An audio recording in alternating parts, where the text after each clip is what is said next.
Assalamualaikum warahmatullahi wabarakatuh. Perkenalkan, nama saya Sofiatul Jannah, Prodi Ekonomi Syariah dari Kampus Inata Nashatul Tulab Sampang, Makul Pengantar Ekonomi. Di sini saya ingin menjelaskan tentang sistem ekonomi Islam, kapitalis dan sosialis. Perbandingan sistem ekonomi Islam, kapitalis, dan sosialis. Secara umum, sistem ekonomi merupakan sistem ekonomi sesuai dengan ajaran atau syariat-syariat agama Islam. Tujuan dari ekonomi Islam sendiri berbeda loh dengan ekonomi lainnya, yakni lebih mengutamakan kesejahteraan umat, sedangkan sistem lainnya lebih mengacu pada profit oriented. Maka dari itu teman-teman, ada beberapa perbedaan yang mencolok antara sistem ekonomi Islam dengan sistem ekonomi lainnya. Lalu apa saja sih perbedaannya? Ini dia 3 penjelasannya. Pertama, yang membedakan sistem ekonomi Islam dengan lainnya adalah dasar hukum. Dasar hukum dari ekonomi Islam adalah Al-Quran Al-Hadis. Sedangkan ekonomi kapitalis mengacu pada buku-buku. Dan ekonomi sosialis mengacu pada buku Das Kapital yang dikarang oleh Karl Marx. Yang kedua, sistem ekonomi sosialis. Sistem ekonomi sosialis yang mengutamakan sosial daripada individu. Oleh karena itu, intervensi pemerintah sangat kuat untuk mengatur perekonomian oleh segelintir individu. Yang ketiga, sistem ekonomi Islam. Sistem ekonomi Islam yang aktivitasnya menghindari hal-hal yang dilarang oleh prinsip hukum Islam. Perbedaan sistem ekonomi syariah, kapitalis, dan sosialis. Yang pertama, pembuat keputusan. Kapitalis, pembuatan keputusan mutlak menjadi pemerintah. Mengawasi agar tidak merugikan orang lain secara melanggar hukum. Sosialis, pembuatan keputusan sepenuhnya dilakukan oleh pemerintah pusat. Jadi, individual tidak diberikan hak untuk membuat sesuatu. Keputusan individual akhirnya menjalankan pemerintah dari pemerintah. Perbedaan mekanisme pasar Islam. Setiap individu bebas berinteraksi dengan pihak lain asalkan tidak melanggar prinsip hukum Islam. Lalu dari kapitalis, individual berinteraksi dengan siapapun asalkan tidak merugikan orang lain.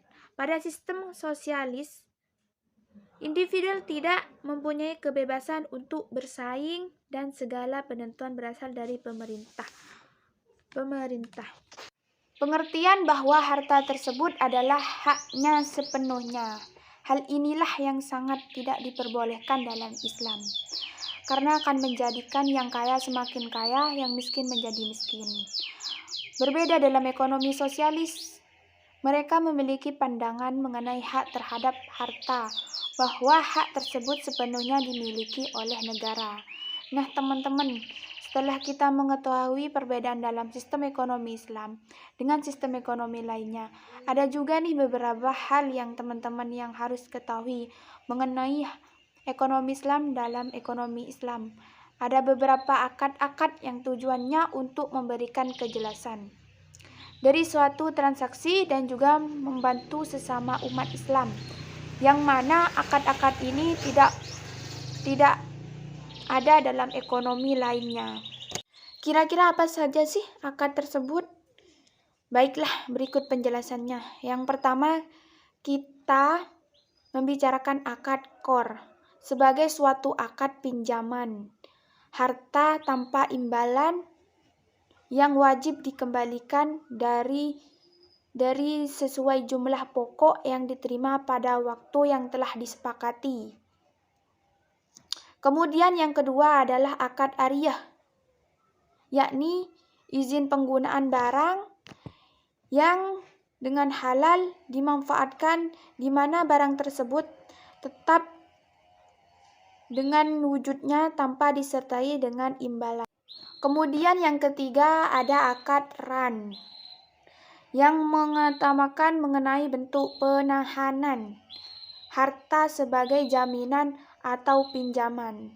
Kemudian yang keempat ada akad wakalah sebagai akad yang mengatur mengenai wakilan kita kepada orang lain. Kemudian berikutnya ada akad kafalah, yakni berupa bentuk jaminan yang diberikan oleh pinjaman kepada pemberi pinjaman. Kira-kira apa saja sih akad tersebut? Baiklah, berikut penjelasannya. Yang pertama, kita membicarakan akad qor sebagai suatu akad pinjaman harta tanpa imbalan yang wajib dikembalikan dari sesuai jumlah pokok yang diterima pada waktu yang telah disepakati. Kemudian yang kedua adalah akad ariyah, yakni izin penggunaan barang yang dengan halal dimanfaatkan di mana barang tersebut tetap dengan wujudnya tanpa disertai dengan imbalan. Pengertian bahwa harta tersebut adalah haknya sepenuhnya. Hal inilah yang sangat tidak diperbolehkan dalam Islam, karena akan menjadikan yang kaya semakin kaya, yang miskin menjadi miskin. Berbeda dalam ekonomi sosialis, mereka memiliki pandangan mengenai hak terhadap harta, bahwa hak tersebut sepenuhnya dimiliki oleh negara. Nah, teman-teman, setelah kita mengetahui perbedaan dalam sistem ekonomi Islam dengan sistem ekonomi lainnya, ada juga nih beberapa hal yang teman-teman yang harus ketahui mengenai ekonomi Islam dalam ekonomi Islam. Ada beberapa akad-akad yang tujuannya untuk memberikan kejelasan dari suatu transaksi dan juga membantu sesama umat Islam, yang mana akad-akad ini tidak ada dalam ekonomi lainnya. Pinjaman untuk memenuhi kewajiban pinjam. Selanjutnya akad wadiah sebagai bentuk penitipan barang. Kemudian yang ketujuh, akad hibah sebagai pemberian harta pemilik seorang kepada orang lain waktu masih hidup secara sukarela tanpa imbalan. Yang kedelapan ada wakaf, yakni berupa penahanan harta untuk dikelola dengan kemaslahatan umat. Dan yang terakhir adalah zakat. Zakat adalah bentuk kewajiban seseorang muslim untuk memberikan hartanya kepada 8 asnaf telah mencapai sof dan memenuhi hal. Mungkin itu saja sedikit info dari saya mengenai sistem ekonomi. Kurang lebihnya mohon maaf dan terima kasih atas waktunya. Saya akhiri. Wassalamualaikum warahmatullahi wabarakatuh.